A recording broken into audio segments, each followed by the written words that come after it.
আমার দেশের কত ধনী আল্লাহ পাওয়ার জন্য মাহে রমজান আসলে মক্কায় দৌড়ায়, মদিনায় যায়, কয় মক্কায় নামাজ পড়বো, মদিনায় নামাজ পড়বো।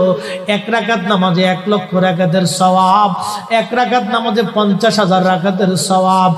উমরা করে মক্কায় কাটায় সময় মদিনায় কাটায়, মক্কায় কোরআন খতম দিতে চায়, মদিনায় কোরআন খতম দিতে চায়।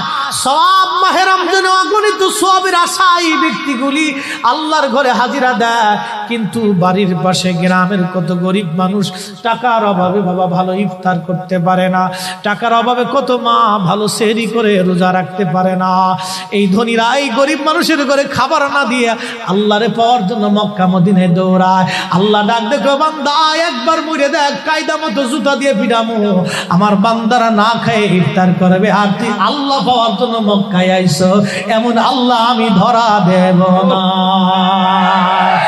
কথা বলেন ঠিক না? আল্লাহর হাবিবের ইন্তেকালের পরে সাহাবায়ে কেরাম চিন্তিত, খুবই কান্না জড়িত। ছোট্ট একটা গাঠুরি বেঁধে বেলাল আসছে, হযরত আবু বকরের সামনে দাঁড়ায় বলে, আবু বকর বিদায় দাও, মদিনায় আর থাকবো না। কেন রে বেলাল, কি জন্য মদিনায় থাকবে না? কিসের অভাব, কিসের কষ্ট? কেউ কি তোমাকে ব্যথা দিয়েছে না তোমাকে মেরেছে? নাকি তোমার কোনো অভাব আছে? বলো, বাইতুল মাল থেকে মাসিক বেতন দিয়ে দিব। বেলাল বলে, আবু বকর রে, আমার যে অভাব, কোনোদিন কি সেই অভাব পুরা করে দিতে পারবা? বলো রে বেলাল, তোমার কিসের অভাব?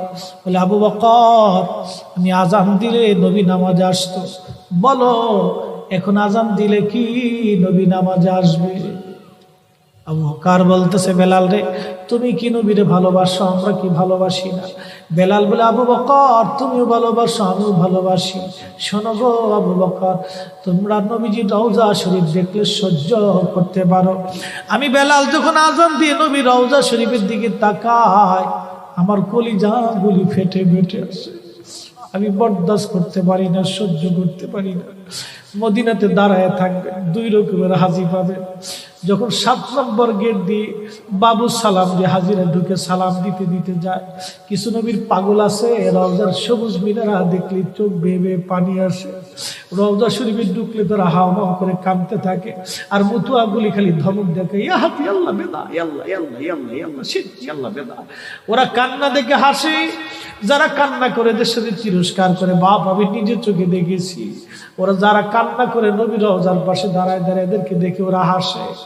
ওরা বুঝে না এরা কি জন্য কান্না করে। কোন হাজি আছে কান্না আসে না, শুধু সালাম দিয়ে চলে যায়। 2 প্রকারের হাজি। এক প্রকারের হাজি নবী রওজার পাশে দাঁড়ায় চোখের পানি ফেলে বুক বাসায় দেয়, এরাও হাজি।